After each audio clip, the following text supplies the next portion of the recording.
Welcome to All Things Hockey, Football, and Soccer. All right here on Grayson Sports. The Ravens are absolutely loaded with fantasy football talent this season, but who are their biggest five fantasy assets? I've ranked them from 1 to 5, and my number 5 pick might surprise you. Let's get into it. Number 1, of course, has got to be Lamar Jackson. Now, he has some haters this year, but I'm not one of them. In my mind, nobody has a higher weekly ceiling than Lamar. He's one of the few quarterbacks capable of a Sunday afternoon with 280 passing yards, 3 passing touchdowns, 90 rushing yards, and a rushing TD. That's a 40-point fantasy week. He'll probably have 4 or 5 games just like that this season, which will lead to some crazy stat lines. That's why he's such an incredible quarterback and my QB number 1 ahead of Allen, May, and Burrow. Asset number 2, of course, King Henry. Nobody scores like Derrick Henry. Yeah, he's 32 years old, but nobody takes better care of themselves than this man. As long as he's healthy, Baltimore's offense is built to maximize exactly what he does best: wear down defense and finish drives in the red zone.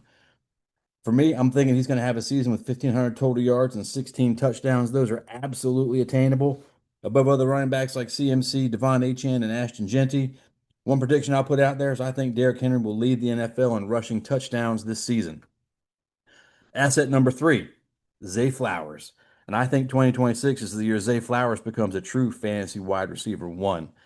With Isaiah Likely and DeAndre Hopkins no longer catching passes for the Ravens, there are roughly 75 targets available on that offense right now, giving Flowers a real chance to take another step. Along with that increased target share, Flowers is one of the league's best receivers after the catch. If Baltimore can manufacture more touches with screens, crosses, and motions, his big play ability could shine. He's also due for better touchdown luck.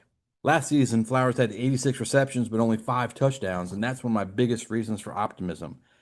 For a player with that level of production, 5 touchdowns feels low. I expect some positive regression. For me, I'm looking at Flowers to hit the 100 reception mark, 1,400 yards, 10 touchdowns. Those are absolutely attainable. Again, above receivers like Wiggins, Wilson, and Adunze. That's the kind of season that wins fantasy leagues. Number 4, Old Faithful Mark Andrews. And I still think he has one trait that separates him from most tight ends, and that's touchdown upside. Certainly, there are younger, more athletic tight ends out there who can outproduce them in receptions and yards, but there aren't many tight ends I'd continually project for 10 touchdowns. Lamar Jackson has trusted this guy in the red zone for years, and that chemistry is difficult to replace. For Andrews, I'm looking at 65 receptions, 750 yards, and 10 touchdowns. Now, not surprisingly, I'm higher on Andrews than most right now, but I think the market's overlooking a few things. Isaiah Likely is no longer here. The Ravens still look to him in the red zone, and if he stays healthy, double-digit touchdowns are absolutely attainable.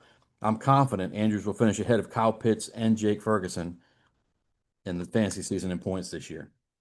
And finally, number 5 is the Ravens defense. Now, most managers quit on Baltimore after they get through Lamar, Henry, Flowers, and Andrews, but this fifth group could quietly win you a fantasy league, and that's this defense. They added Trey Hendrickson. They've still got Kyle Hamilton, Roquan Smith, Marlon Humphrey, Nate Wiggins, and first round safety Malachi Starks. They have ball hawks everywhere who can force turnovers. I'm looking at least 31 takeaways this year. They can also get after quarterback, too. And I'm seeing at least 52 sacks on the horizon for them. So, with new coach Jesse Mentor inspiring the crew, with Lamar and King Henry controlling the clock, this defense will be rested and ready. If you're looking for a defense with legitimate number 1 overall upside, I think Baltimore belongs in consideration on your draft board. These Ravens have potential to cause absolute chaos this year. And that's it. There's 5 Ravens that could help you win your fantasy team this year. Stay locked into Grayson Sports for more sports news and updates.